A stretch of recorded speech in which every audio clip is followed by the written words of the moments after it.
Welcome back.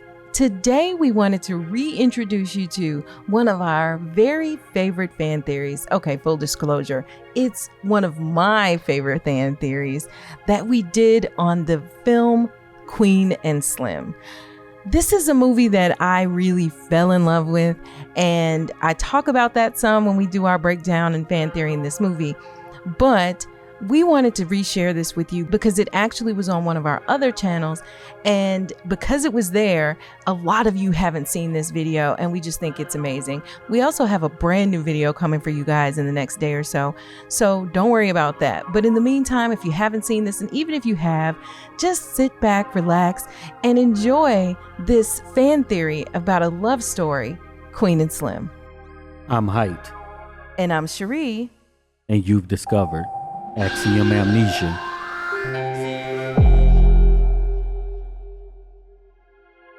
We want to thank all of the supporters who helped to make this video possible. If you want your name to appear alongside these contributors, make a one-time donation via Cash App or click the thanks button on this video, or you can head on over to patreon.com/axiomamnesia or become a channel member by clicking the join button to enjoy all of the benefits of becoming a monthly subscriber. So hopefully you've already seen the 2019 movie Queen and Slim, because this fan theory is full of spoilers. Don't say that! But if not, you can watch it and then go back and watch the movie. That's right. So to give you a little bit of background about the movie, on the surface level, Queen and Slim tells a story of how a couple's first date takes an unexpected turn when a tragedy happens. A police officer pulls them over and then injures Queen, and then Slim takes the officer's life, leading them to a life on the run for the remainder of the movie, and ultimately to their deaths in the end. We loved this movie, actually. I loved it more than Heit did, though. Yeah, I think it was pretty cool. I just obsessed about this movie. I had to watch it over and over, and I was making Heit sick with how many times I've seen this movie. Yeah. To me, it's like your road trip movie. To me, it was like a love story. And so, that was why it appealed to me. You can have a love story on a road trip. Yeah, but, so that was why I had to watch it a gazillion times. And so we do get the original interpretation of the movie that this is what happened and all of that business. And they died. But this is a fan theory. For instance, one of the things that's mentioned by Lena Waithe, who helped make the movie, is that Queen and Slim were really kind of on the Underground Railroad in reverse. So we totally get that. We're not discounting the overt intent of the people who made the movie at all. So just keep that in mind as we move forward. So here is our own alternate fan theory about the movie Queen and Slim, based on our interpretation of the movie and the things and the evidence that we saw within that movie. So our theory is that Queen is really the death row inmate that she talks about in the first scene of the movie when she said that her client is being executed. The state has decided to execute her client. The state decided to execute my client. She is her client. And get this. Slim is an angel who has been sent to help guide Queen through her transition from purgatory to wherever she's going after that. So in order for all of this to make sense, you have to keep in mind that they are actually in purgatory. So it's not like they've already passed on from life. This is purgatory that we see this entire movie take place in. Queen has already died on death row. And now Queen must complete the journey to figure out where her final destination is going to be. And it'll be either up there or down there. The upper room. Keeping with this theory, the only way to make it out of purgatory is to die within purgatory. Right. The acts of the people in purgatory will determine where they end up for eternity. On the elevator up or the escalator down. Why it gotta be an escalator? It's a much terrible long journey. And we hope you got some snacks, because this is going to take some time, because we're going to pick this movie apart. So next, let's talk about the evidence in the movie that helps to support our theory that Queen is this death row inmate who has been executed, and Slim is an actual angel. The movie opens in a diner where you see Queen and Slim having dinner or brunch, or it appears to be they're on a date. Straight away, we're given insight into Queen and Slim's personality. Queen comes across as very particular about everything in her life. Her first line in the movie is about whether or not the waitress has gotten Slim's order correct. Didn't you ask for scrambled eggs? When she asks if everything's all good, basically Slim replies, yes, he's all good. But then Queen says, no, he's not. It's all good. No, it's not. And then she goes on to complain about how people aren't doing their job well. No, about people not doing their job well. And she insinuates that Slim doesn't use good grammar. Yeah, and then you have Slim, on the other hand, who is established right away as a helper. He talks about how he knows the waitress and how she's struggling with an alcoholic husband and these 4 kids. I mean, she got 4 kids and an alcoholic husband at home. She's doing the best she can. And that she comes into his line at his job and he helps her. She comes through my line every Sunday. He says he sees her every Sunday. This is a religious reference. In his line at his job with a bunch of coupons, and that he helps her by letting her use his store discount card. Perhaps his angelic work has to do with collecting prayers and helping people out. I don't know. Either way, Slim is established early on as this empathetic character. Later in the conversation, Queen talks about how the state has decided to execute her client. The state decided to execute my client. So we are to take this as if she is an attorney, when in fact she is that client. She is the person on death row. It has been decided that Queen would be executed, and that is how she ended up in purgatory. Later in the film, Queen makes reference to becoming state's property because she knows that all too well. But the second you confess you become property of the state, is that what you want? You want to be the state's property? So later in the diner scene, Slim asks Queen why she chose him on Tinder.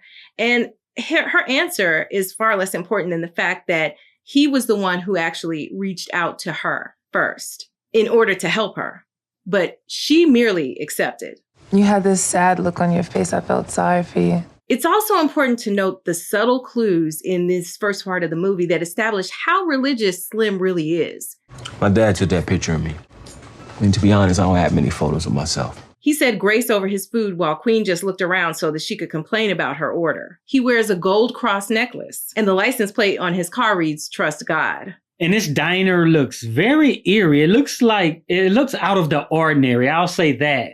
The music that's playing, it's like this isn't our reality. Mm-hmm. Like elevator music almost, or something just really strange about it. The elevator up or down. The escalator down.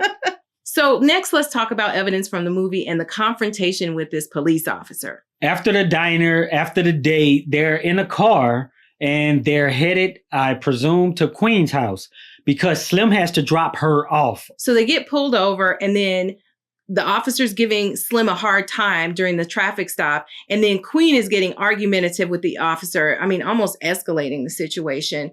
And then she hops out of the car, and then she tries to start filming. And then this is amping up the police officer and everything. And then this confrontation ensues. I'm reaching for my cell phone. I have the right to record this arrest. Slim tries to calm the situation, but Queen ultimately exits the car. The officer hits her in the leg. A struggle ensues, and then Slim winds up taking the officer's life. So regarding the officer, remember that the movie takes place in purgatory, and it is that your actions within purgatory decide if you're taking the elevator up or the escalator down. So this officer probably was an officer in a previous life, and what happened is he went to purgatory and he's still making those same decisions and treating black people the way he treats black people. He's been aggressive, harassing folks, and he got killed. So he's taking that elevator down from purgatory. This was confirmed later by the little boy who was in front of Chubby's and his dad when they talked about how Queen and Slim were like heroes because they knew that that officer had killed before. Oh, this revenge. For what? For that nigga he killed 2 years ago. So it's also odd how in this scene, Queen seems like she's very injured and whatever when she gets hit. But then for the rest of the movie, she's just like miraculously fine. And after this happened, Queen is the one who insists that they leave. We can't just leave him here. Yes, we can. Now let's go. She even screams to Slim, "Come on." Come on! She later blame shifts and says that it was both of their ideas. No, it was clearly Queen's idea to leave. This is where you get Slim talking about he needs to call his father. I gotta call my dad. Mm-hmm. Right? And throughout the movie. Now, if you're religious and you're an angel, who is your father? What? What? Yeah, he's trying to dial a hotline to Jesus or something, or call God. So that's another religious interpretation, calling his father. And of course, if he's an angel, he's going to be seeking guidance from his father. That just only makes sense. Then after this, notice that Slim is playing religious music in the car, which is annoying Queen. And the words of the song are saying, it doesn't matter what you did. It doesn't matter what I did. It's the song The Best in Me by Marvin Sapp. And it says, he is mine and I am his, and it doesn't matter what I did. And that's kind of significant considering that what they just did right before this song starts playing in the movie. And so Queen, demands that he pulls over so she can get out because she just can't take this religious music.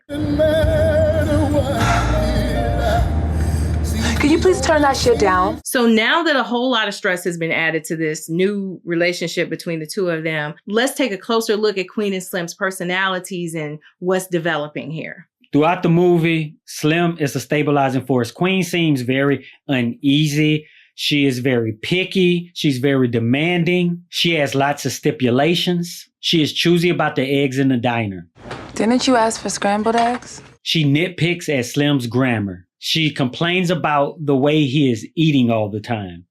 You make a lot of noise when you eat. Queen is not at peace with anything in her life. So this is obviously a long journey for her. And Slim, on the other hand, seems very naive. Like how he wanted to just call and, phones can be traced these days. Why doesn't that occur to him? But the idea of it seems foreign to him, like he just is clueless. I mean, and surely ditching the phones would have occurred to most people, like, I don't want to keep my phone or anything, but for whatever reason, it didn't occur to Slim. Slim also eats like an animal. He eats like he's not human. Right. He's just wolfing his food down and like he's never had food before. He's like, oh my, now that I'm in human form, I see how enjoyable things are. And you get this in religious texts about how even the Messiah or Jesus had to come back to experience what it was like to be of the flesh. But when you consider that he's an angel, it makes a lot of sense why he would be naive, why he enjoys the, human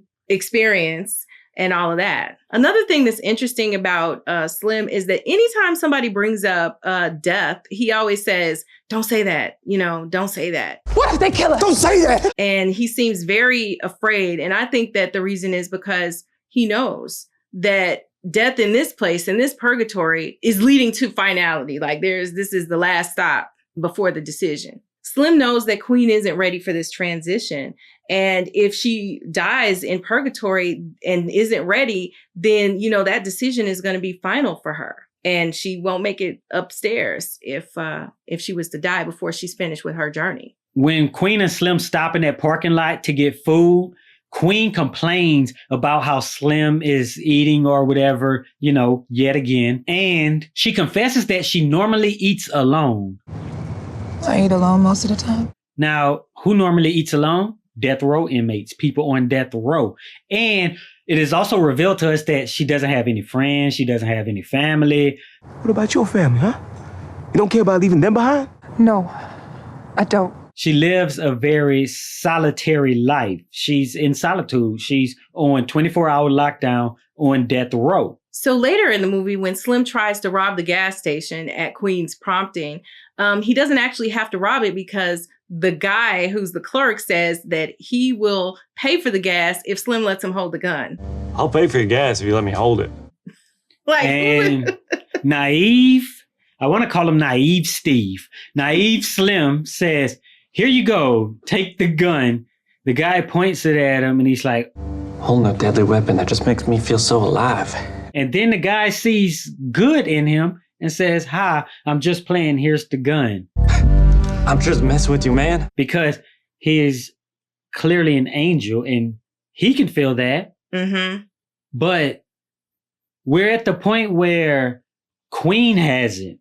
Mm-hmm. She don't really sense that in the same way because she is so far gone because of stuff we've explained previously. Right. The guy working in the gas station says, you don't look like a killer to me.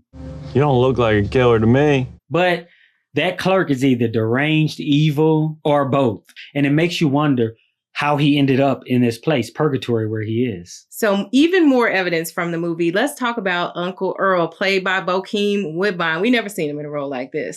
So the reason that Queen decides to run to New Orleans to see Uncle Earl is because they have unfinished business. So when she arrives, she tells Earl that he owes her. You owe me. Because she's using this as leverage to get the resources that she needs so that they can get away. But who is Queen's uncle really as a person, and why is he in purgatory? When talking to one of the girlfriends, the girlfriend divulges to Queen that he needs us to worship him. He needs us to worship him. She also adds that he is the king of the house. But in here, you're king. He's clearly this bad guy who is abusive, but he loves Queen as a family member. Uncle Earl and his ladies are living in this sort of den of sin kind of existence because it's multiple women in there with him. And he's arguing and hitting folks and stuff. And you wonder what got him there. At Uncle Earl's house, we see that Slim is beginning to fall for Queen. He cares how she sees him now. He talks about, hey, how you like my new haircut? You like it? Which is also part of him becoming human because he really doesn't understand what humans like or what humans are into. And we've seen an angel fall in love with a human before in film, in Hollywood. In the movie The Preacher's Wife, Denzel Washington's character, an angel, falls in love with Whitney Houston's character, a human. So it's not so far-fetched that this would be written 25 years later, a similar story. This also happened in the movie City of Angels, starring Nicolas Cage and Meg Ryan. What's that taste like? You don't know what a pear tastes like?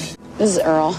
You told me. So when they're lying in bed at Uncle Earl's house, Queen asks Slim how he could possibly be okay after, committing this, after killing somebody.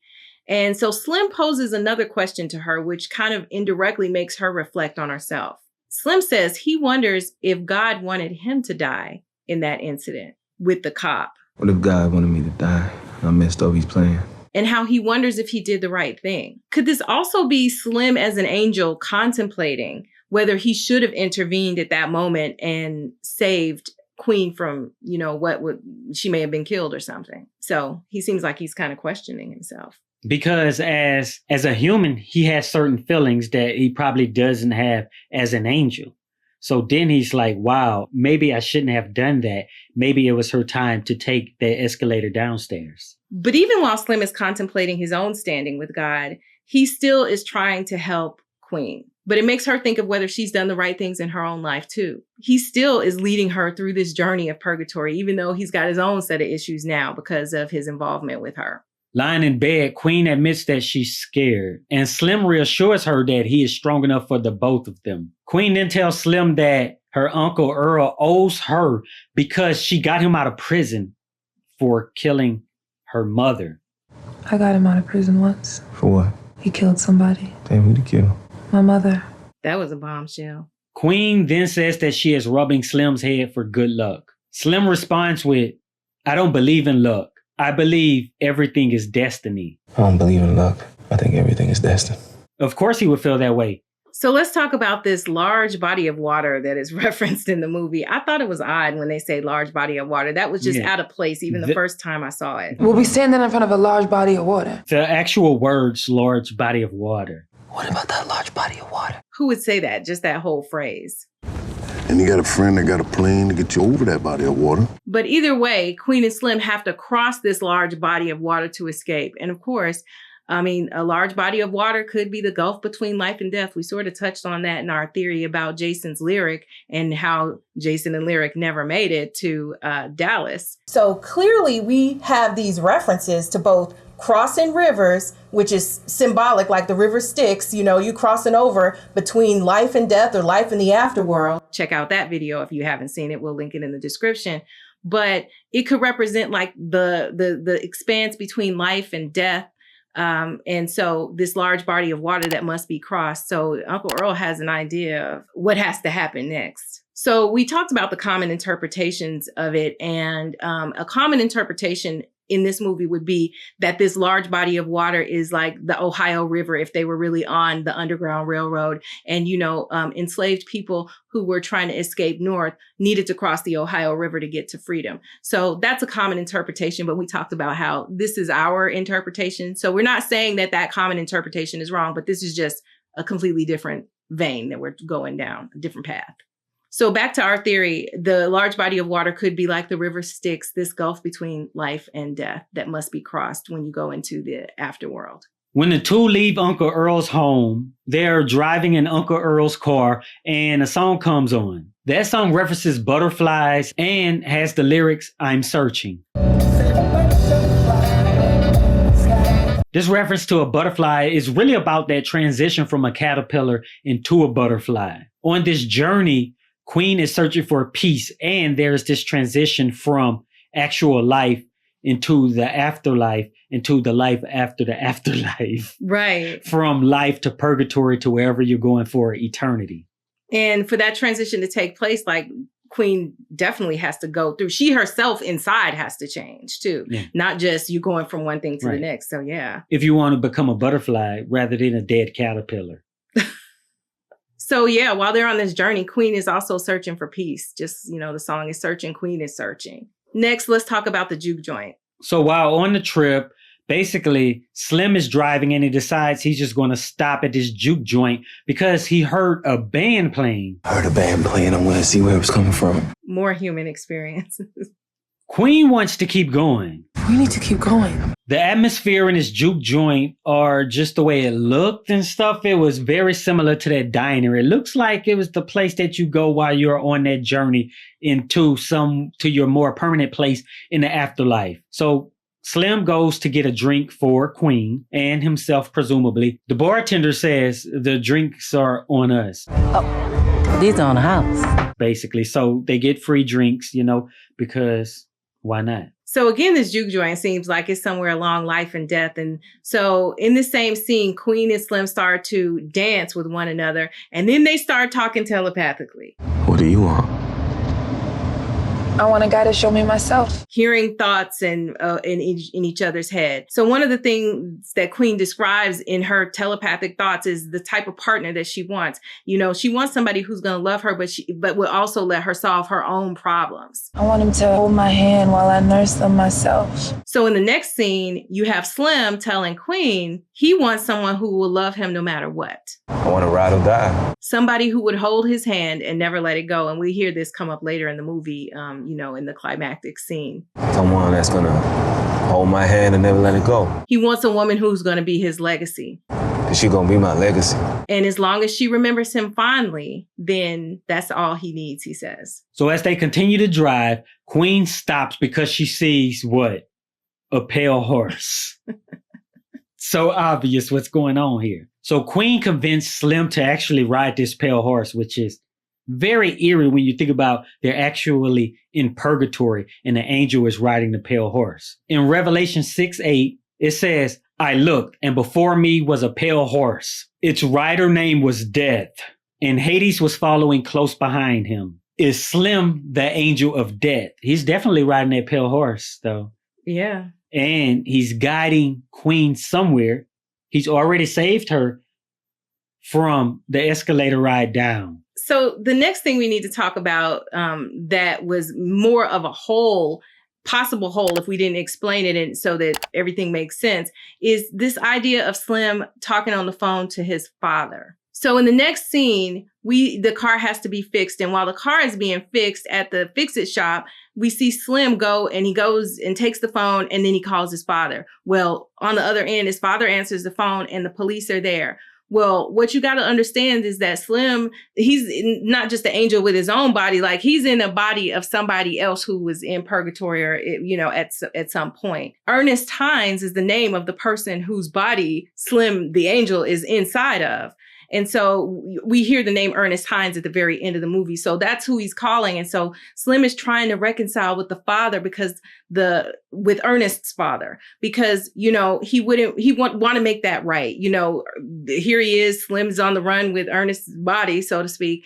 And he wants to make it right between father and son. And so that's another reason why it was important for him in this scene to call, and why it made sense that he would call to try to make that right between that father and that son. And that father also needs to have his own closure to go where he's going to go after this. We also see this telepathic talking with the mechanic's son as well. After leaving the mechanic, Queen decides that she's going to take a detour and visit her mother's grave.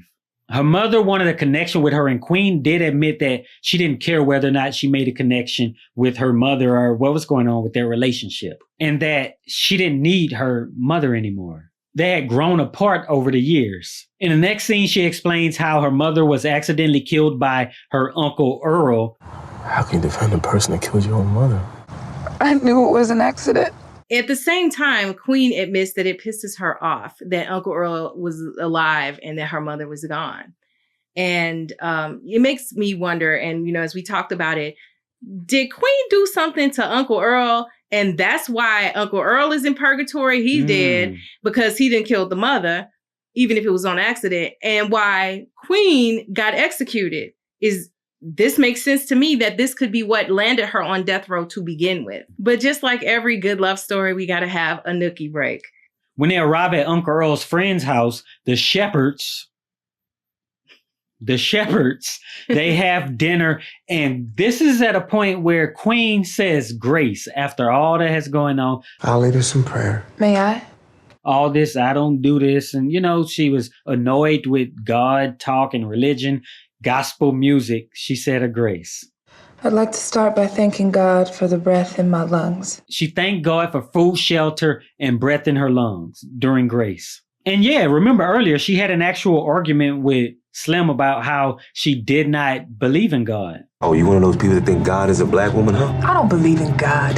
At this point, it should become obvious or clear to you that this journey with Slim and Queen is coming to an end. Queen is about to really go upstairs or downstairs. So the police show up, but they end up escaping after one officer actually sees them and let them go. Remember this whole movie, they're running from the cops.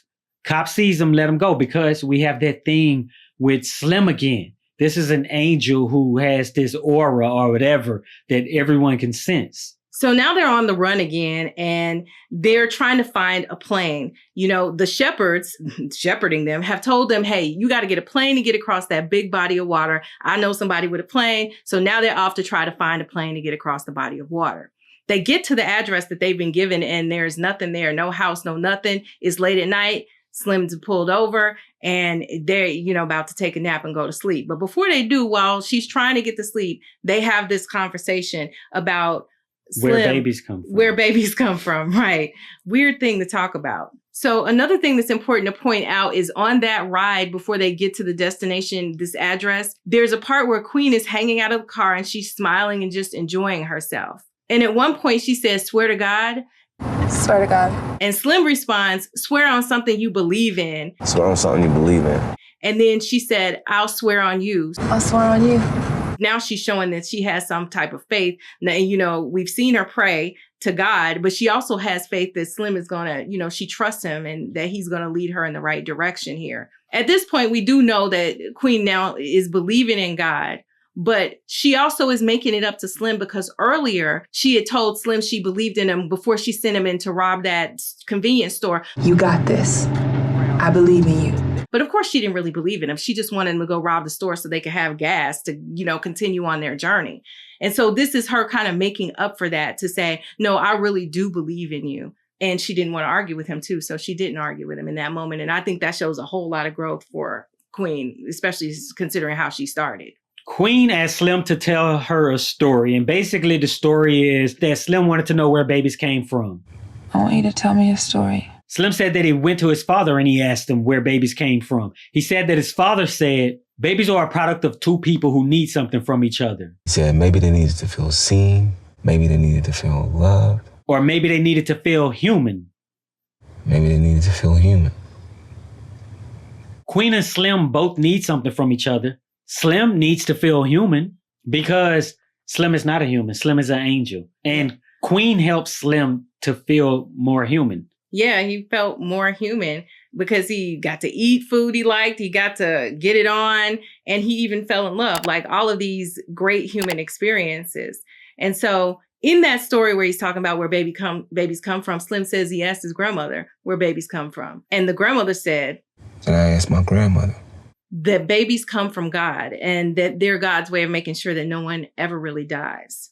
They're his way of making sure no one ever really dies. And through our children, we are reborn. And this is significant because Queen's journey is nearing an end. And whatever happens on this journey is going to determine where she ends up for eternity. Queen asks, well, who was right? So who was right? And Slim says, none of them are right. Babies come from None of them. Babies come from fucking. Plain and simple. This is important because we know that Queen and Slim had sex and they came together and with, to create, and basically they're creating this rebirth together, the rebirth of Queen into, into someone who is better than she was at the beginning of the journey. So all of this is just stacking up and adding up to the fact that Slim is this angel and Queen is on this journey where she's got to make it to the end so that she can take that elevator on up. So at the end, we get a cat who basically acts like he was sent by the shepherds, or the shepherds sent Queen and Slim to him. And he says he's going to get a plane for them. Along the drive, Queen and Slim seems very calm, carefree. They both totally relax because Slim knows what's going to happen. And he has put Queen at ease as well. So, she's at peace and she's ready for her transition. So basically, when they get to this airfield, you see all these cops come out and they are deciding what are they going to do next. And then a female officer shoots Queen and she falls. And of course, Slim witnesses this and he picks up her body and he begins walking her into the rest of her destiny, on to the next place. And this transition, they both want transition because he's then shot and killed as well. This transition is different for him because he's an angel, right? Than it is for Queen, but she makes it because she's come to full circle. She's got this peace now. And that's what happens at the end of the movie. So if you were upset that they didn't actually make it across that large body of water, then she actually did make it across. Yes, they made it. So that manhunt for Queen and Slim lasted 6 days. And on the 7th, what happened? They rested. Does that sound familiar? So in the end, we see the funeral happen and, they show Queen and Slim's bodies laid out. They've transitioned out of the purgatory and Queen has learned all that she needed to know, all of her lessons, and she's just at peace. But let's talk a little bit about the snitch. So the snitch clearly was a traitorous person and, just was low down. He's in purgatory and that's probably the activity in life that got him to purgatory. Maybe he did a few good deeds that didn't send him straight downstairs, but he's continuing on like he hasn't learned the lesson. And we saw a few people who were in purgatory who clearly didn't learn the lesson. Right. He was just chasing the bag. Yeah. So that's what we have. Queen was in purgatory the whole time. Slim is an angel, and they did make it in the end. Most of these movies, we're telling you that maybe the people didn't make it. There's no happy ending, but like this is a happier ending. Yeah, actually, it is. They wound up. I don't know. Did they get together? I mean, can the angel be in? I don't think so. Well, I guess so. It depends on your view of the what happens after, right? Yeah. I mean, ideally, they would just meet up on the other side. Yeah, and just be like, woohoo. Yeah. And everyone lives in great harmony and love. Yeah. And that's what happened. Go to the comments, let us know what you think about all this and what makes our theory incorrect, specifically. Yes. If you made it this far, go ahead and type a pale horse in the comments so we know you're one of the real ones who stick around to the end. And be sure to check out the video that is on the screen right now and go to the comments and let us know what movies you want us to cover.